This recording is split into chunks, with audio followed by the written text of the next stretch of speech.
Welcome sa isa na namang series ng adventures. Tara at samahan niyo ako sa pag-iikot sa North Luzon gamit ang pinakamabagal na motor sa Pilipinas. Susubukan natin kung kakayanin ba ng budget na 2,500 ang 5 araw na paglalakbay na may kabuuang layo na 1,000 kilometers. Ano-anong lugar ang mga matutuklasan natin? Paano ba tayo makakatipid? Sino-sino ang mga makikilala natin? Tara at sabay-sabay nating alamin. You'll be just fine.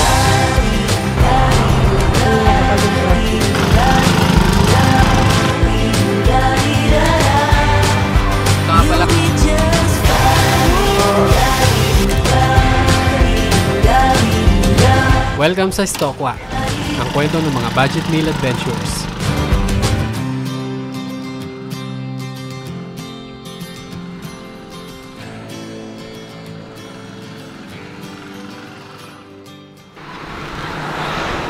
Welcome to day 1 ng ating Stokwa North Loop Challenge. 2,500 pesos for 5 days. Dito tayo sa arko ng Mangaldan. Dito yung official start natin.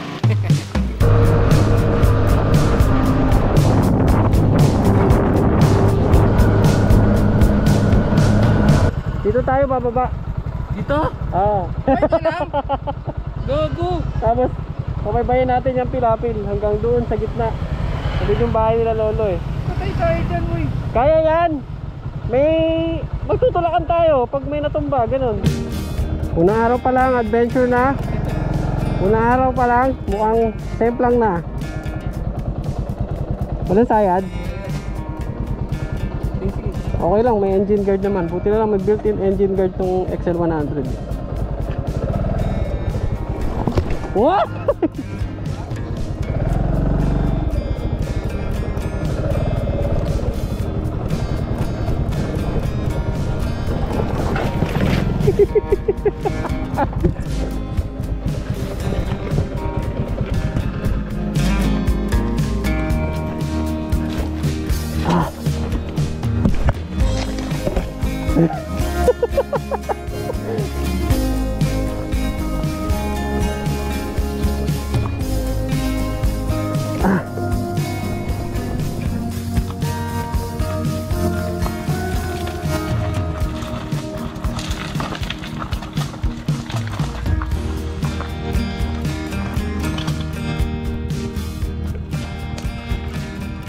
Unang araw pa lang, nagsisisi na si Romeo na pumayag siya. Bakit ako sumaya? Ano, paano pang gamit mo? Sakin natin. Sige, mamaya. Ako na bala. Oo, sige. Doon ko lang yan.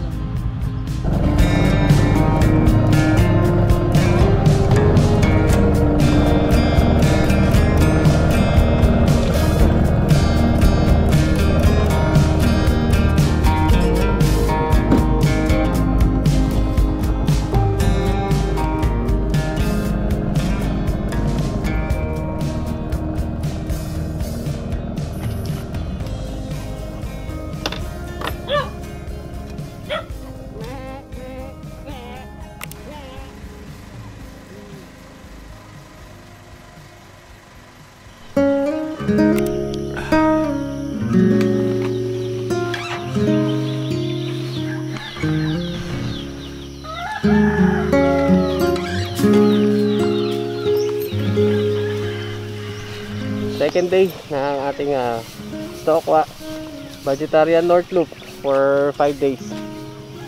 Day 1, wala tayong nagastos dahil bukod sa wala akong kinargang gas ay yung mga pagkain natin puro baon namin o di kaya hiningi namin dito sa tsuhin ko. Day 2, ang plano makarating ng Ilocos Sur. Actually hindi, Ilocos Norte. At doon kami maghanap ng mapagpapalipasan ng gabi. Doon wala na akong kakilala kaya kailangan nating dumiskarte, either gas station siguro o kaya waiting shed o mas mainam bahay ng lokal para may tubig. Saka for safety reasons na rin. So babaybayin na namin tong palayan habang hindi pa mainit at para makalayo-layo kami. Ang ganda ng sunrise. Grabe oh. Good luck sa amin.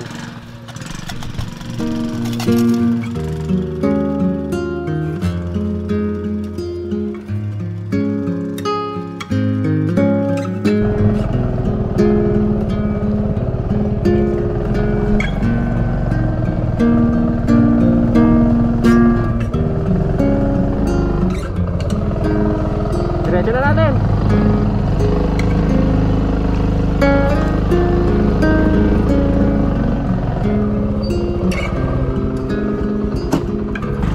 Baba ka.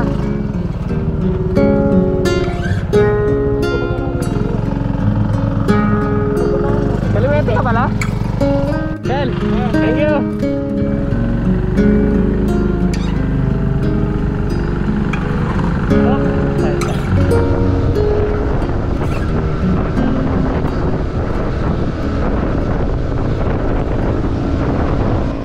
Tamang tiis lang tayo dito sa Gedli. Wala eh, makupad yung motor natin eh. Pero actually, itong dala kong XL, napalitan na yung sprocket pang high speed na. Kaya na niya mag-cruise na mga 75.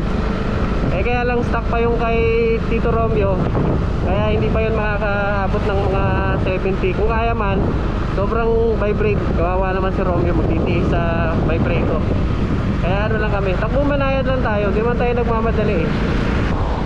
La Union.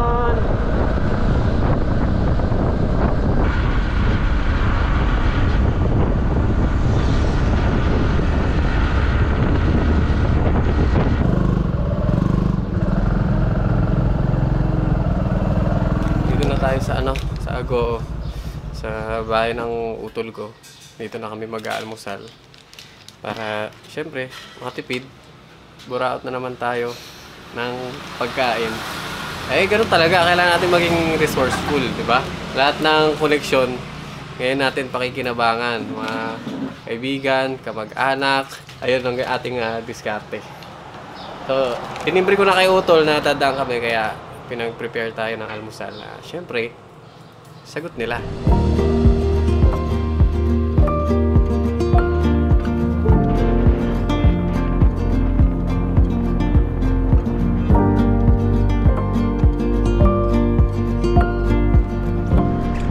Pagdating ninyo nung major intersection, dire-diretso lang yan. Una kayong liliko.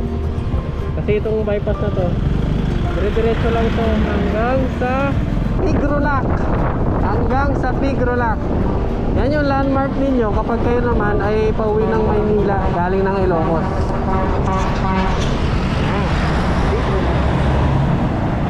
Dito kayo liliko. Papasok ng San Juan Bypass Road. Dahil marami sa inyong curious at nag-comment kung para saan yung dumbbells dito sa handlebar. Aminin ko na po sa inyo, nag-gym ako habang nasa stoplight. De ano to, vibration dampener. Kung familiar kayo sa bar ends, sa handlebar, yung mabibigat na piraso ng bakal sa dulo ng handlebars, pang minimize kasi yun ng vibration. Ito kasing XL100, parang TMX, napaka-vibrate. Parang ka nagda-drive ng nakasekunda, tapos tumatakbo ka ng 60 kph, 50 kph. Ganun siya ka-vibrate. Eh wala akong mahanap na bar ends. Gumamit ako ng dumbbell na mas effective. Kasi ano yan, 3 pounds each. At nilagay ko siya sa side mirror kasi hindi ko naman siya malalagay sa bar ends. Sobrang effective niyan. Kaya hindi ako nangalay, hindi naman hit kamay ko. Kahit bumiyahe kami ng mahabang oras, hindi gaya nung wala siyang dumbbells. At oo, mukhang tanga, pero wala naman akong problema doon.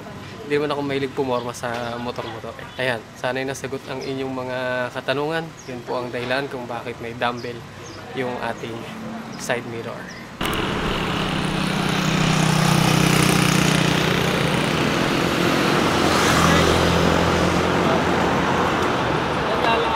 Shoutout nga pala yung mga naka-GS.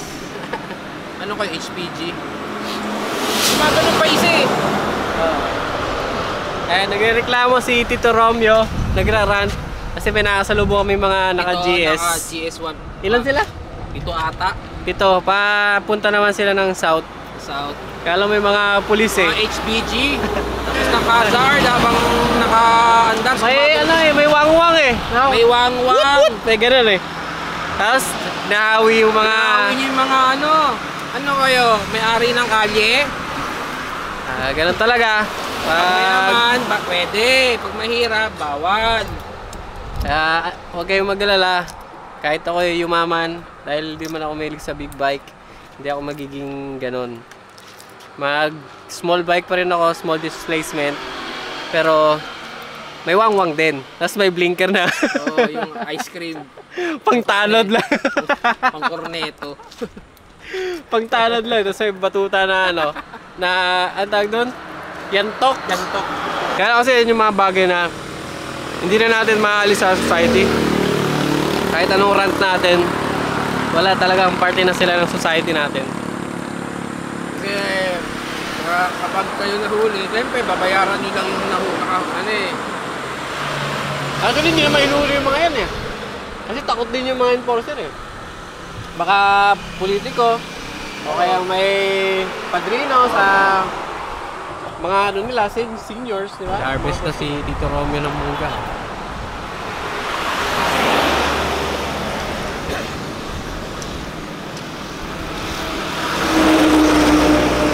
Dami ah.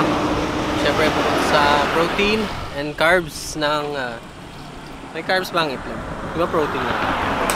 Basta calories pala. Mula sa calories mula sa itlog, kailangan din natin ang vitamins mula sa prutas. Ito rin isang kagandahan dito sa norte kapag summer. Basta hindi kayo maselan, tabing kalsada meron kayo mahanapan ng pagkain. Yung mga nalalaglag na mangga. Ang bilis, di ba? Biyahe, Ilocos na agad tayo. Akala mo mabilis yan, mahaba pa yan. Ang bilis, Ilocos na to. Nandito na kami kung saan ang Arco ay isang sikat na tourist spot. Tagudin, Ilocos Sur.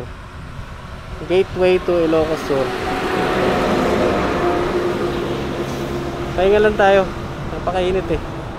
Ito ang kagandahan sa probinsya ng Ilocos Sur. Saka sa Ilocos Norte na rin.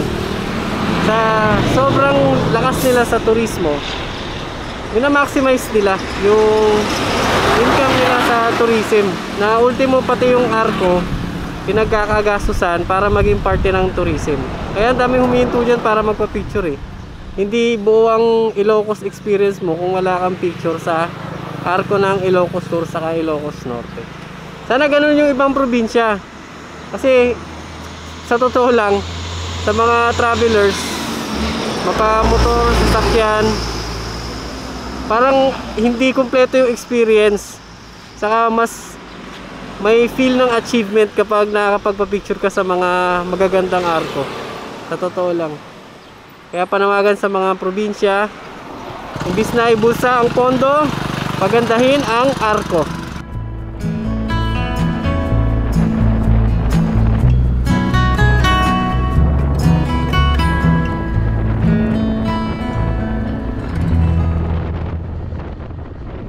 Santiago. Ayan, meron na kami yung pwestuhan. Day 2 ng ating Stokwa Vegetarian North Loop Adventure. Sorry po. At Kung ano kayo? Channel. Channel. ay, ito po. Gino. Meron akong sticker. Mapapanood mo ang sarili mo sa YouTube, ate. Salamat sa pa. Anong oras po kayo nagbubukas sa umaga? Ako, mga 10. Ah, wala na kami nun. Ito ate, oh, tignan nyo na lang sa YouTube.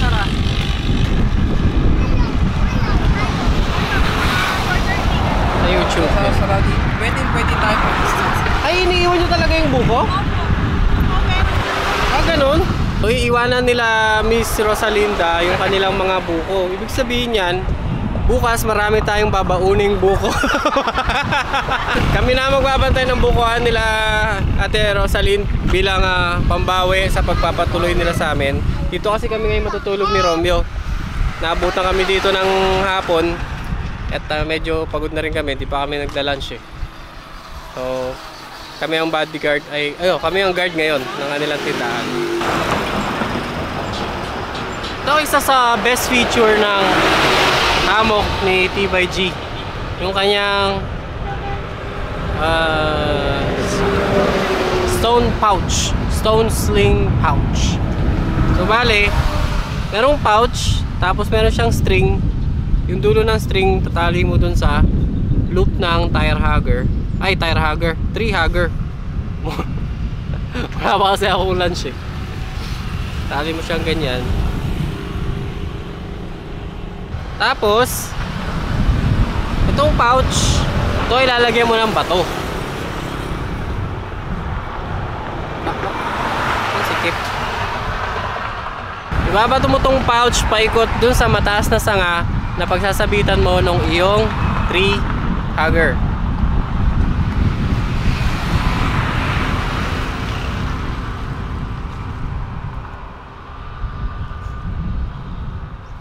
Saka mo ngayon hihilain yung string para umikot yung tree hugger.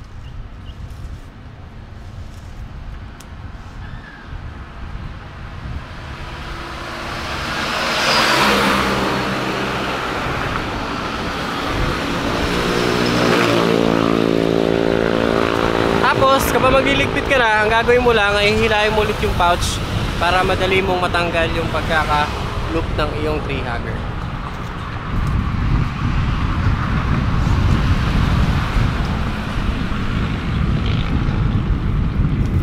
Pakahusay mo, Tibay G.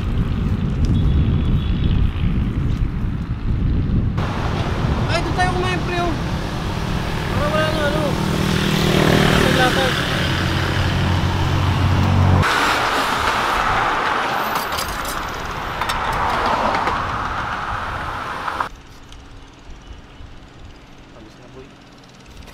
Saan tayo bago? Tapos natin. Ganun mo, ikot mo. Yun lang, napanisan. Init kasi. Magsayang tayo dapat ng may suka. Para hindi agad mapanis. May suka ka. Wala, sabi mo huwag ako magdalang condiments eh. Sayang yung kanin.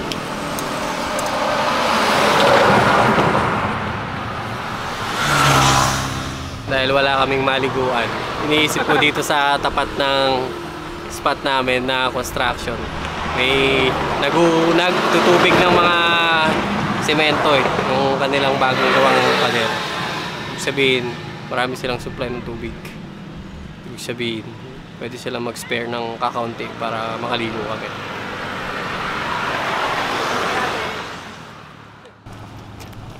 Wala silang poso pero sabi ni tatay pwede daw sa may Caltex makiligo. Pero mamaya na yan pagtapos kumain. Para bago matulog, fresh kami ni Tito Romeo. Focus ka, usok.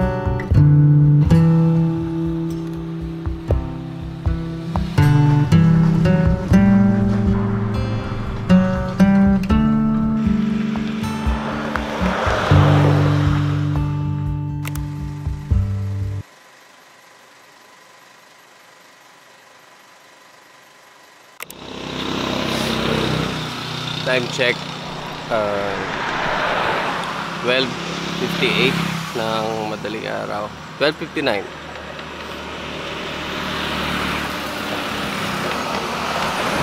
Dahil ang plano, take off kami ng madaling araw. Nakaidlip naman na kami, mga 4 na oras din yun. Ewan ko lang kay Romeo, niligpit na muna kami. Tapos gagapangin namin hanggang Pamilpud.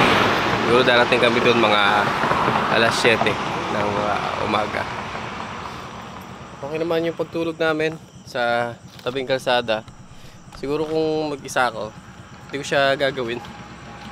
Kasi hindi natin alam kung may dumang lakas mag-trip. Ganyan. Pero dalawa naman kami ni Tito Romeo. Malaki naman yung katawan niya. Kaya kampante ako na kahit may mang trip sa amin, may pansalag ako sa masasamang loob. Ika nga eh, there's strength in numbers. Kaya mas kampante kapag mas marami. Pag solo, doble-doble ingat.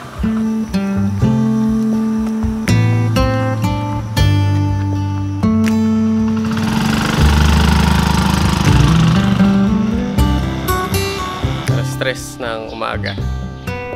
Ganito magandang oras na pumunta ng Calle Crisologo dito sa Vigan. Ay, tingnan nyo naman. Solo namin. Napakaganda ng mga makukuha niyong pictures. Yun nga lang, wala kang mabibilhan ng mga souvenirs. Pero kung mas trip nyo yung malinis na picture at mapayapang version ng Calle Crisologo, madaling araw kayo magpunta.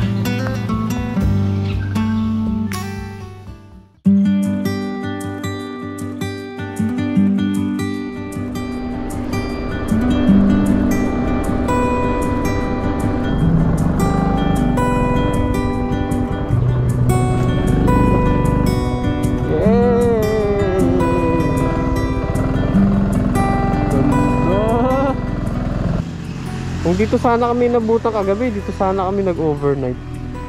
Oh pre, kung dito tayo nabutang kagabi, dito sana tayo nag-overnight. Ganda oh, libre lang yung spot. Grabe, sarap tumamay dito. Ang ganda ng kulay ng tubig. Hindi ko paglampas mo dyan sa mga batuhan na yan, ano na maganda na yung ilalim. Baka makorals yan. So dito yan sa Corimao, Ilocos Norte. Dito na po, magtatapos. May mga lamesa pa oh. Kung dito tayo pumesto, may kainan na tayo.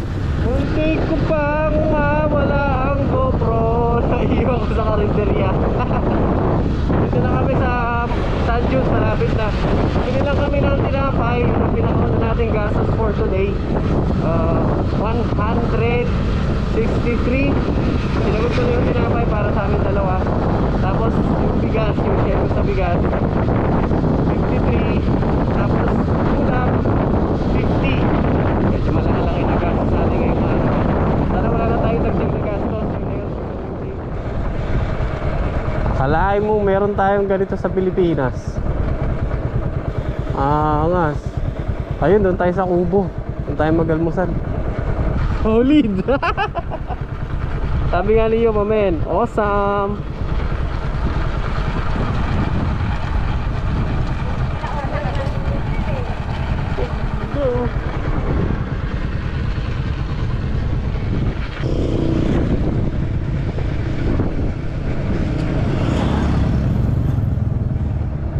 Yon, may lilim.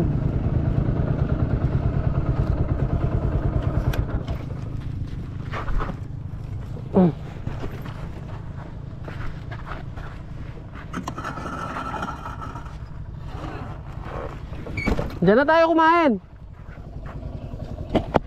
Dami na nakapwesto sa Kubo eh.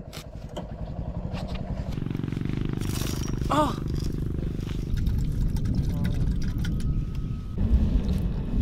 Angas dito, parang nanonood ng Ten Commandments. Desert, tapos may herd ng hindi sheep, goat na pag-alagala lang. I-realize ko lang, maganda magpatayo ng bahay dito. Libre buhangin.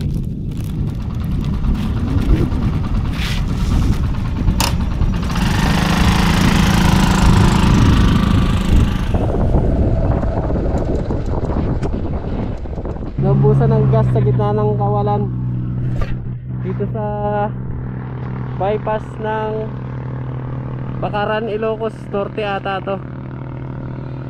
Buti na lang meron tayong reserva. Hindi ko na off yung reserve. So habang tumatakbo, ang ginagamit ko pala ay yung laman plus yung reserve. Kaya sumagad na yung gas natin, naubos na. Buti na lang talaga meron tayong kinarga doon sa ating reserve gallon.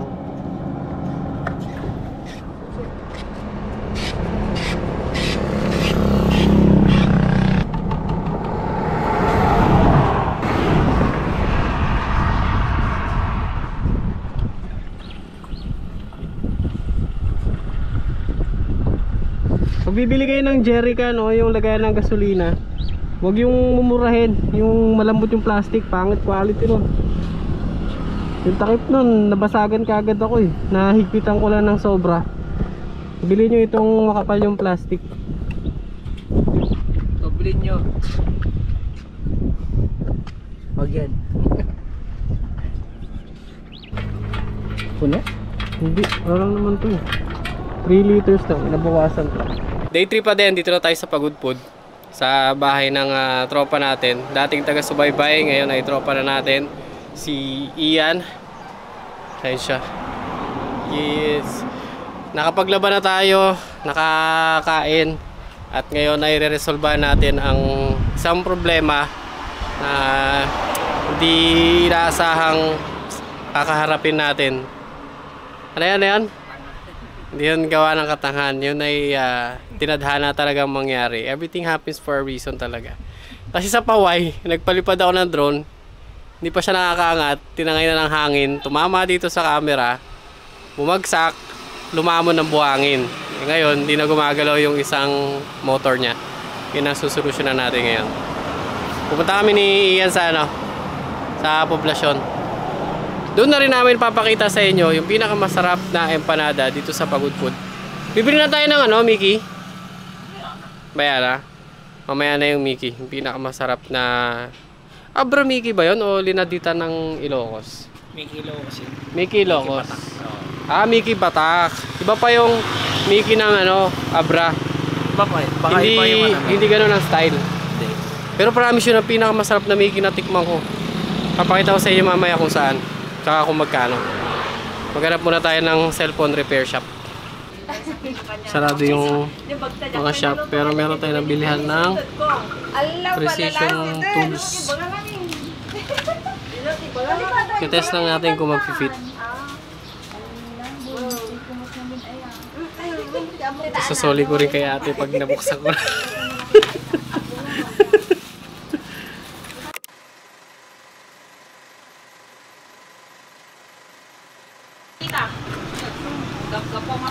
Pinakamasarap na empanada sa authentic longganisa. Yung sa iba durug-durug na. Hindi nyo alam kung talagang sa iba po, grind meat na lang. Oo, hindi talagang longganisang templado. Yung atin po is original. Tapos, laging freshly made dito. Hindi nakatenga sa stante. Dito lang siya sa Wilak Canteen. Wilak Food House. Kung merong pinakamasarap na empanada, meron ding pinakamasarap na Mickey. Dito yan sa Tartarugas Hotel and Restaurant. So sila ay matanggap ng mga check-ins. Meron silang mga kwarto dito. At pwede rin kayo magpaluto. At hindi ako umuuwi pag pumupunta ako ng Pagudpud na hindi ko natitikman yung kanilang Mickey. Kung napanood nyo yung last time na punta namin nung mag-iin ako dito sa Pagudpud, hanggang sa huling patak ng sabaw. Ganun siya kalasa. Ay, legit na empanada. Lasang-lasa mo yung longganisa. Hindi yung unang kagat, papaya lahat. O kaya, toge lahat. Yung ibang natitigman ko yung empanada, puro toge lang nalalasahan ko. Toge, itlog. Ito, longganisa, legit. Kasi meron man silang karne. Ano lang, ground pork lang, kagaya nga sabi ni ate doon. Hindi galing sa longganisa. Ito, nakita mo talaga, pinisat yung longganisa sa sa masa eh. No words needed. Hindi na ako nagkukutsara. 1 minuto. Simot ka agad. Umami. Sarap. Yung ating spot ngayon ay secret location, pero kung pupunta kayo ng Tartarugas Hotel and Restaurant, order kayo ng Mickey, tapos tanong nyo kay Manager Jeremiah yung spot na pinuntahan ni Direk Chino.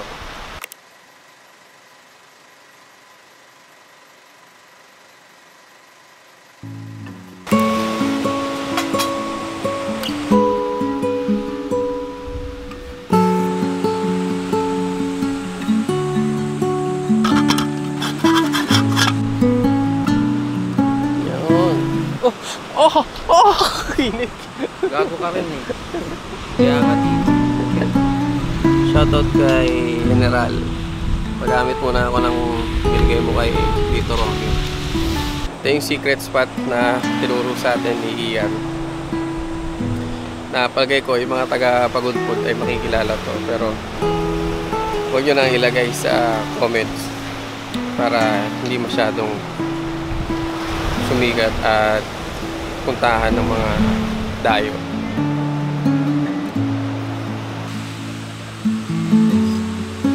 Ano ba yung invitation? Oo. Ito nga palang hammock natin sa mga hindi nakakaalam. Sa ngayon, prototype ni T/G. Pero malapit nang i-release.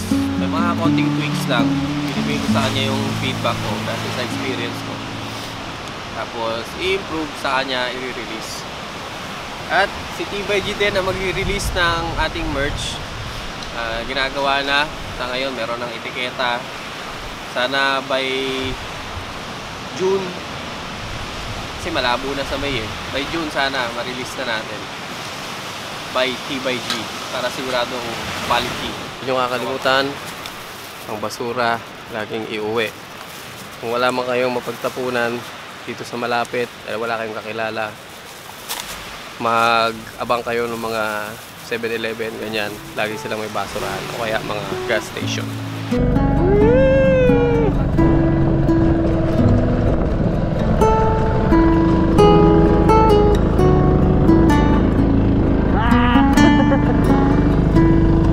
Tulak malala! Nakala ng picture!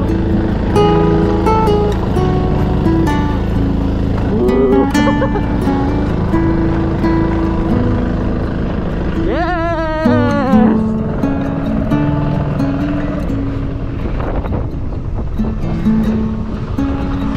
Sarap! Woo! Dito yung Batanes sa Tulog na nakikita nyo sa mapa. Ito ang power ng XL at legs. Leg, dapat dito meron kang legs 125. Hindi kaya ng 100cc ng XL pag mga ganitong ahonan eh. Full throttle! Woo! Ano, bumabelo na. Okay. Ayaw. Ang importante, hindi tayo nagtutulak. Okay. Konti na lang. Yes.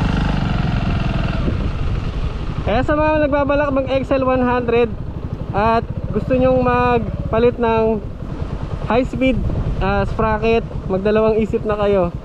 Ako ibabalik ko to sa stock kasi problematic. Ha? Alin? Alin? Ano meron? Kubo? Nakita ko kahapon. Helmet mo. Helmet mo. Helmet mo. Meron pala tayo sa nakitang spot dito na pwedeng pagkapingan. Pero saka na, pagbalik natin ng pagudpud ulit pag nag-ikot tayo. Doon ba tayo? Alin? Hindi. Hindi dyan. Sa main road lang tayo. Let's go, patapat. Patapat viaduct.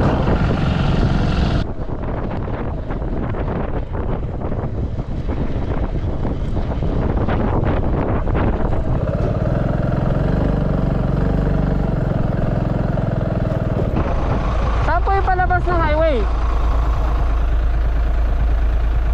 Kakaliwa? Kakanan?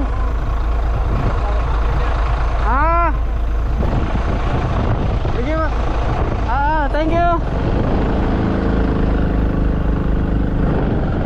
Na wrong turn pala tayo.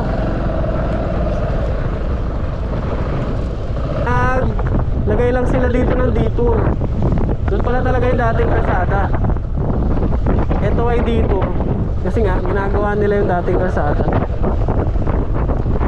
Hanip sa adventure. Hoy! Okay, muna ka. Bakit? Para makuha na ko pag nasemplang ka. Hindi ako nagdadasal. Para lang may documentation. O, dahan-dahan lang. Huwag mong bitawin preno.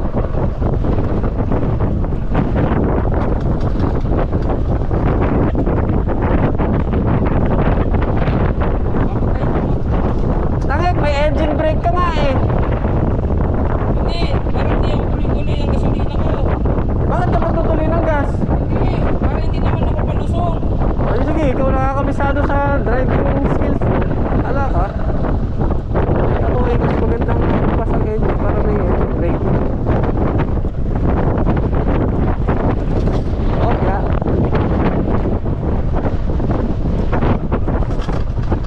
program natin, si Tito Romeo. Dito na nga ba magtatapos ang tandem ni Romeo and Gino. Ayos parang Romeo and Juliet para kami.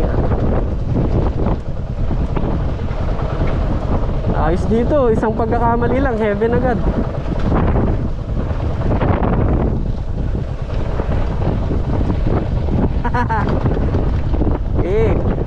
Oh Romeo.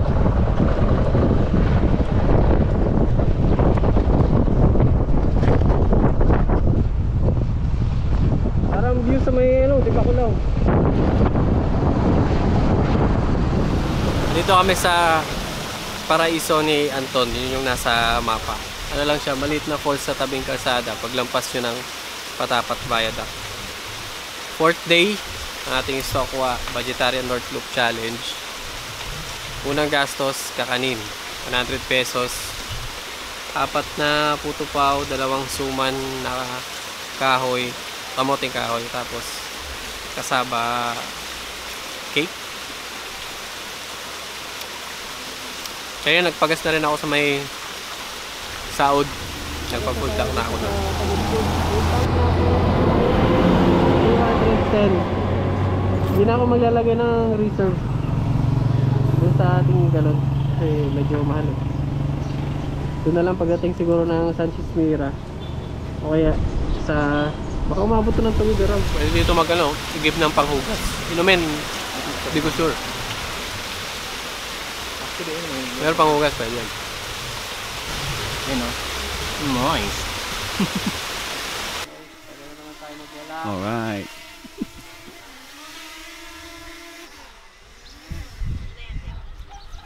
Yay! Okay na draw natin. Maraming salamat Sir Leo. Thank you. Savior natin si Sir Leo. Siyempre mag-iwan tayo sa kanya ng sticker. Siyempre kay Sir Remark, boss. Thank you. Siya yung sa amin, nagsundo sa highway na naghintay pa para lang makasama kami kay Sir Leo. Grabe! 3 hours na naghintay. Dahil dyan, Sir Remark, sa'yo na tong camera ko. Sa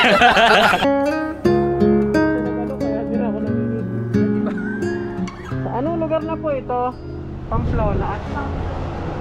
Nasa Pamplona na kami, bumili lang kami ng tinapay. Salamat ulit kay Sir Leo sa kay Raymark. Dinala nila kami dun sa kanilang Sun Juice dun sa may Sanchez Mira. Namwak Sun Juice. May Sun Juice din pala sa Sanchez Mira. Tapos may tinurong daan si Raymark na makakarating ng Apari nang makakabawas ng siguro mga 1 hour na biyahe. Hindi na siya iikot ng Alakapan.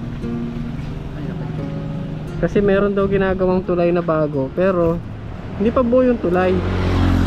Pero pwede na daw tawiran ng mga motor.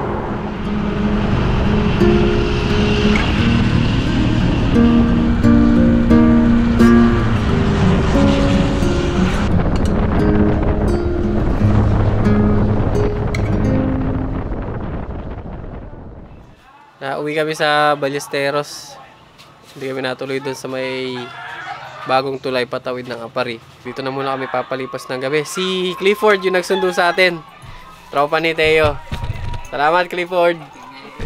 Siya yung tropa ni Teo kasi si Teo nasa Tuguegarao Bukas kami magkikita. Ito yung bahay na tinuluyan namin nila Mac at saka ng mga kasama namin nag North Loop nung gamit yung tuk-tuk. Yung TVS King sa akin, Bajaj Maxima kay Mac. Masarap pagkaroon ng kaibigan sa maraming probinsya. Lagi kang may libreng accommodation. Tapos may pakain pa. Saan ka galing sa saksak? Saan ka galing?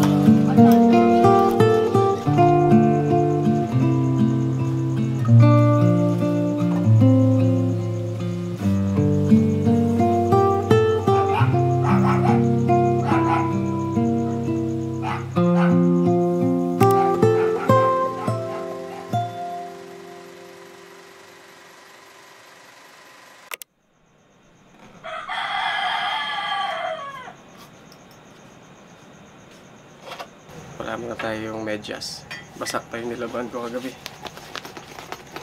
Buti na lang magandang inner lining nitong boots natin from Global X.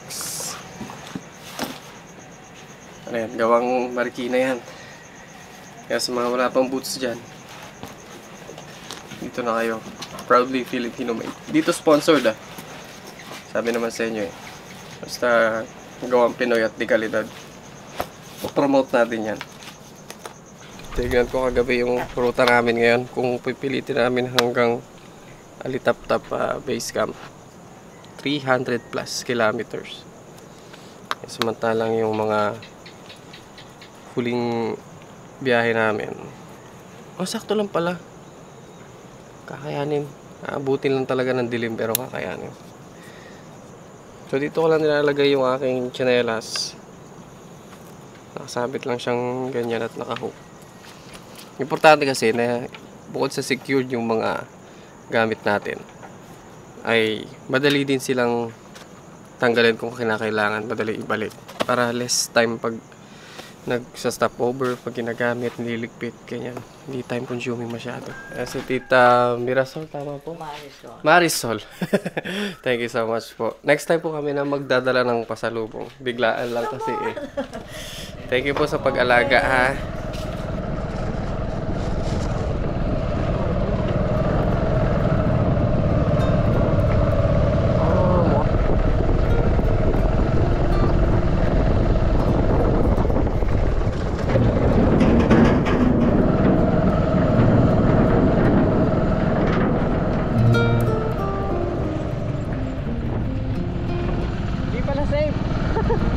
Isang mali lang.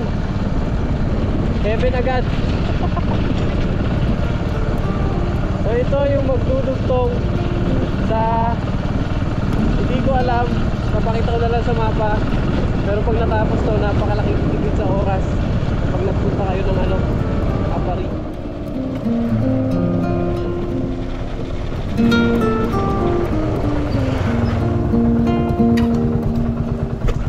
Ito lang yung naghihiwalay sa atin at sa kapahamakan.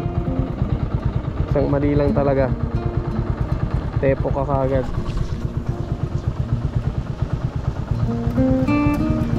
Para tayong dumadaan sa oil rig. Oh, tek. Lumusot yung gulong natin sa butas. Wag kang lulusot. Bakit ganoon? Kawawa mga naka dito. Naka-tie setup.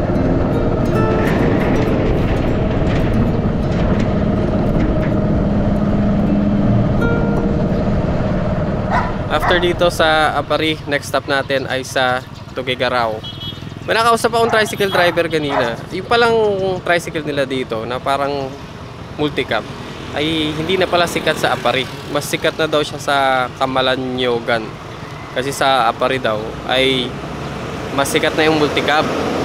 Pero doon daw dati talaga ang pinakamarami. Pero ngayon daw, multicab na ang ginagamit ng mga namamasada doon.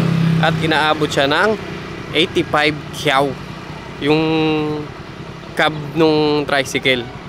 Parang bumili ng bagong motor.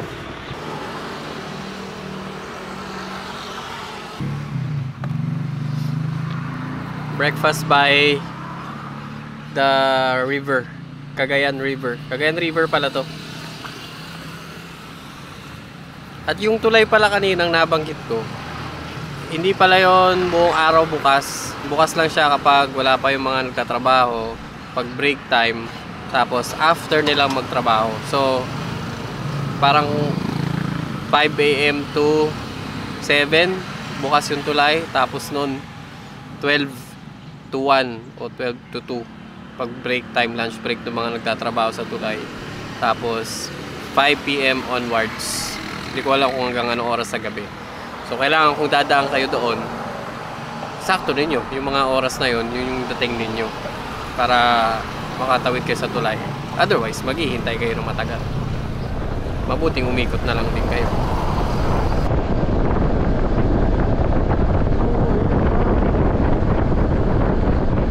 Cagayan Highway. Nakita ko po napakagandang puno. Ganda ng mga bulaklak. Kung may cherry blossom ang Japan, tingin ko ito pang laban natin. Kung ito ay native o endemic dito sa Pilipinas. Ang ganda oh. Yung bulaklak niya,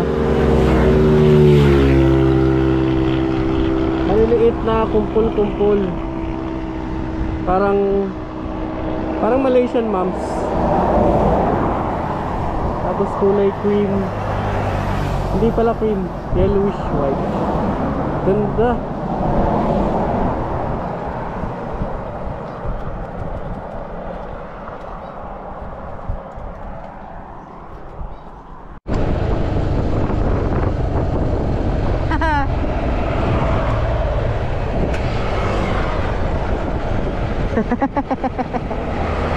Sakto sa gas station.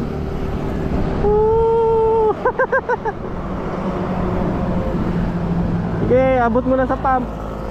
Abutin mo na sa pump. Sige, abot mo. Sige. Sakto. Hindi ko na inon. May reserve pa naman pero hindi ko na inon. Unleaded po, full tank. Ano pong bayan na to, sir? Igi. Ha? Igi. Igi? Igi. Sa Cagayan. Gano'n po kalayo ang Tugigaraw? Lapit na po sa bayan na lang po. Wala na isang oras. Sakto sa gas station.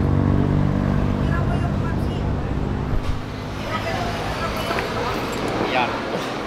Nasa Tugigaraw na tayo. Introducing Teo. Si Tita Marisol. Nagkita na naman kami. May biyahe kasi si Tita pa Manila. Nauna kami umalis kanina. Nauna pa siya dumating dito sa Tugigaraw dahil magbubus siya pa Manila. Siyempre, hindi pwedeng aalis tayo ng Tugigaraw na hindi tayo nakakakain ng pansit batil patong. Kasya na yung cock nyo? Ay, opo Tita, tubig nga lang po dapat kami. Ito naman. Ayaw nyo ang kumain kanina umain. Tita, ingat sa biyahe ha. Hiniwanan ko sila. Pumunta ako sa patay. Nagmadyong si Tita kasi. Yung toppings nung batil patong ngayon, medyo konti kumpara dun sa kinainan namin nila Max nung nag-North Loop kami. Nakalimutan ko yung pangalan ng restaurant na yun. Pero sa sobrang dami nun, hindi talaga namin naubos. Binalot na lang namin yung tira. Sa lasa, hindi ko pa alam. Hindi ko pa natitikman. Pero yung... Opo dito, natikman ko dati sa sa looban eh. Nakalimutan ko na yung pangalan niya. Basta may kuya sa pangalan yun eh. Mas gusto ko yung sabaw nila dito. Yung sa kinainan namin nakaraan kasi lasang Lucky Me beef. Dito, Lucky Me beef with egg. Ano pala, kanya-kanya palang gawa ng sausawan dito. Pag walang sausawan, masarap siya. Pero hindi ko siya alam kong hindi ko siya maubos. Madali ako mauumay. Ma-oily kasi. Walang panglaban dun sa oil kundi yung sabaw. So, baka kaya yung iba hinahalo yung sabaw. Ayun. Yung ginawa mong sausawan, yung puputol dun sa oiliness nung nung pansit. Umay. Doon mo matatanggal yung umay. Kita yun pala, last time na nakita kami, binigay ko yung FX ko sa kanya. Ayun, buhay pa. Bitcoin, FX. Stay alive. Labas sa ulan yan. Waterproof kasi ang FX. Ngayon lang yung tanging unit na waterproof kahit ilubog mo sa tubig. Basta yung mga plugs niya nakasuksok ng maigi. Yung iba sinasabi nasisira sa ulan. Yung pala yung plugs ng earphone saka charger hindi naman nakasara. Kaya napapasukan ng tubig. Pero pag nakasara na maayos yan, kahit lubog mo sa tubig, doon ka mag-drive sa ilalim ng tubig, buhay pa rin yung intercom mo pagka-ahon mo.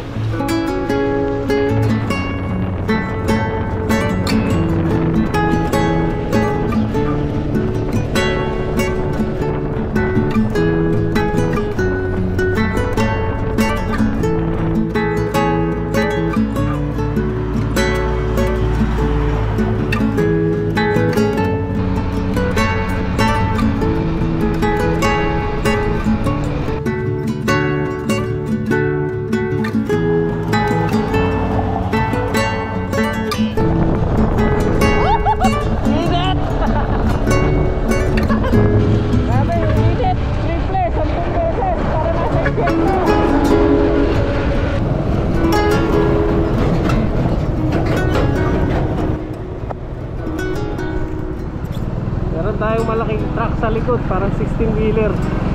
Pag ganyan, hindi natin pwedeng hayaan na nasa likod lang natin. Mahirap eh, palusong yung daan eh. Kailangan makalayo tayo. Pag yan nawala ng preno, tepok tayo kaagad. Ayun o, laki o, nasa naman siya. Layo pa naman siya. So pag ganyan na traffic, huwag nyo hahayaan na nasa likuran nyo yung malalaking truck.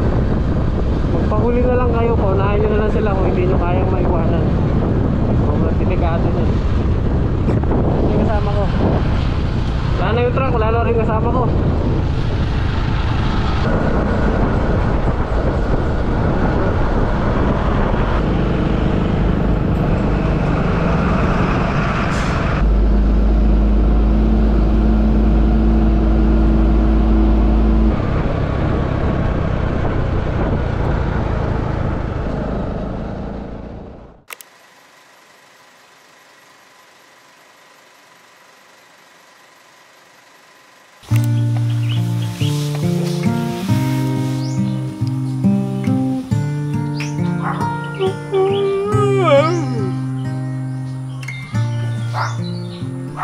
Morning.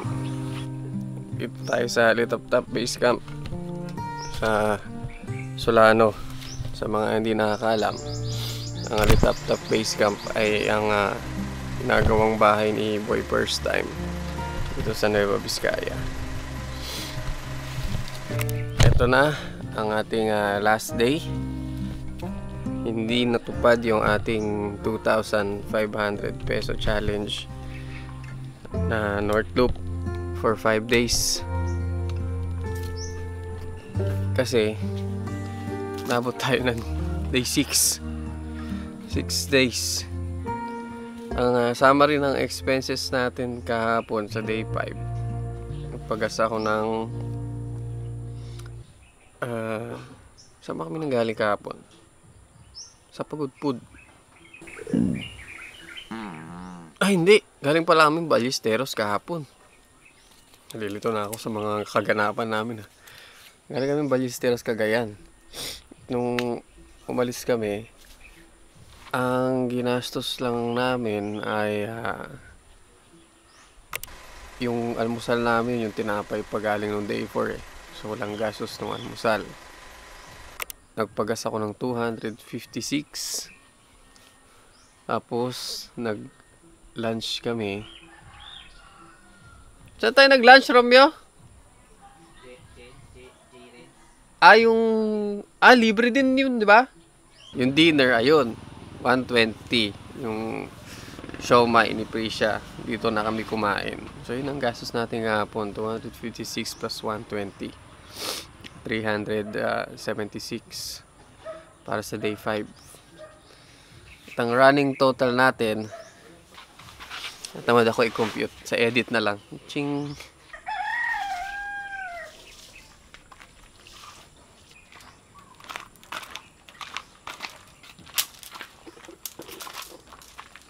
Alas 8 na ata.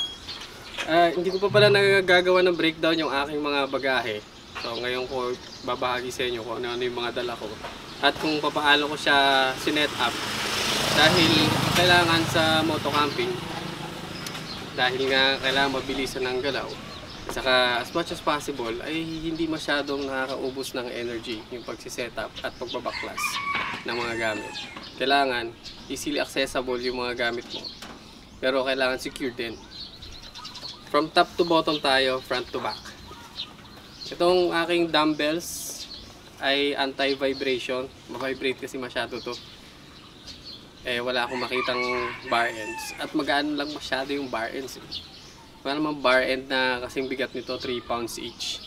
Sobrang effective nito pang tanggal ng vibration. Huwag ka nga lang maselan sa forma. Ito namang aking drone bag. Hindi drone nilalagay ko dyan. Yung aking SLR na gamit ko ngayon. Ito lang nakalagay dyan. Para easy access. Pag mag-shoot ako, bunot. Pagkatapos, balik ka agad. Yung drone ko nandito sa ating TYG belt bag version 3. Kasama ng mga pera, lisensya, papeles. Dito nakalagay para hindi sila siksikan.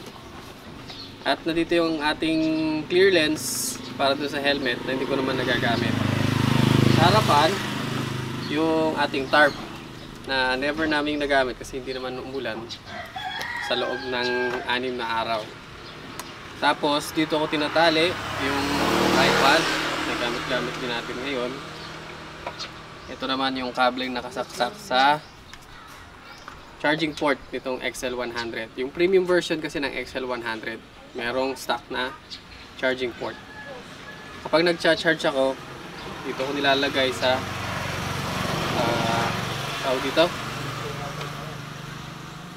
drone bag, cellphone dyan ko nilalagay. Speaking of charging, may dala din akong power bank na napakakunat, 60,000 milliamperes, napakakunat. Although yung ibang charging ko ginagawa ko na habang bumabiyahe, pero sobrang kunat pa rin ito. 6 days, wala pang kalahati. Dito rin sa bag na to yung aking electric pump kung sakaling maflatan. Na-experience ko ng maflatan ng walang pump. Buti na lang meron akong tawag doon, tire sealant na nasa compressor, nasa lata. Pero pang isang gulong lang kasi yun. Malas mo kapag naflatan ka ulit. Tapos syempre yung nakikita nyo to na parang prop sa TV, ating tubigan, 1.8 liters na stainless hip flask. Lagyan ko lang ng tawag dito, mabalahibong tela para insulation nya. Ito yung ating sleeping mat.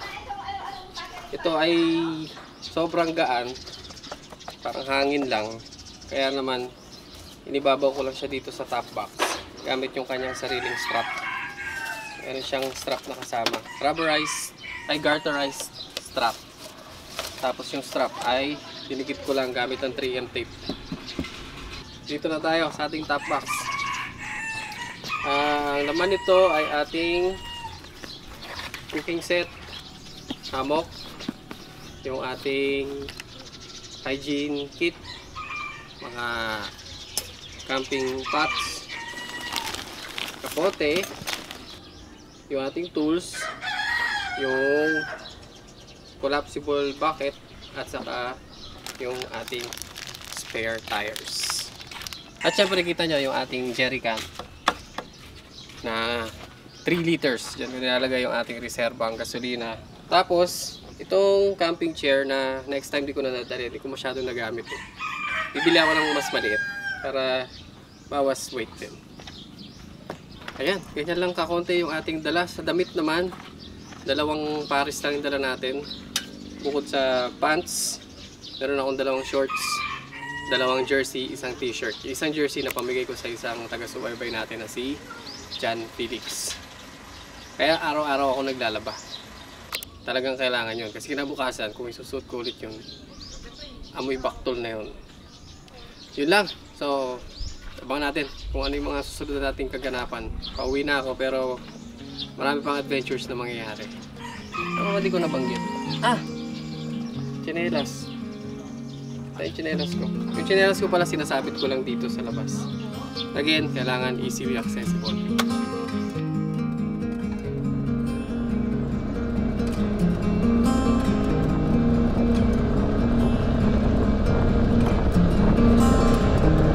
XL100 top speed 10 kilometers per hour.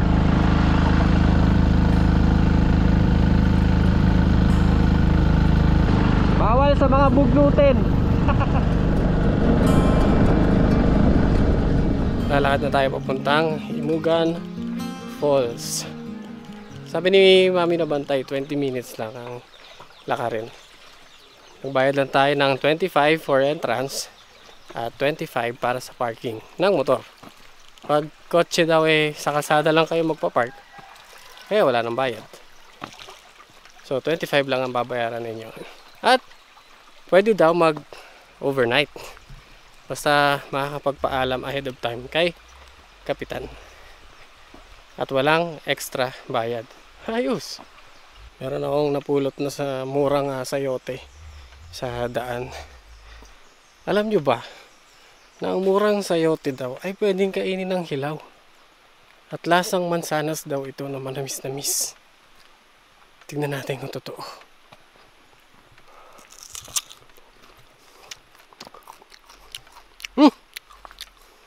Actually, hindi mansanas eh. More on peras. Galing. Legit. No joke. O, alam niyo na. Pag nagutom kayo sa kabundukan, may nakita kayong sayote, piliin nyo yung mura. Papawi ang gutom nyo. Nandun pa rin yung medyo malagkit niyang dagta. Pero parang ako nararamdaman kakaiba. Hindi siya makate. O malagkit ng konti. Pero sarap pa.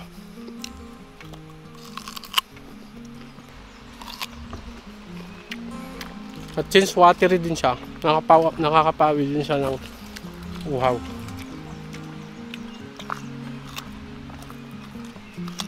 Silip ko na siya. Ang taas din. Ang taas at malakas yung tubig. Exciting maligo.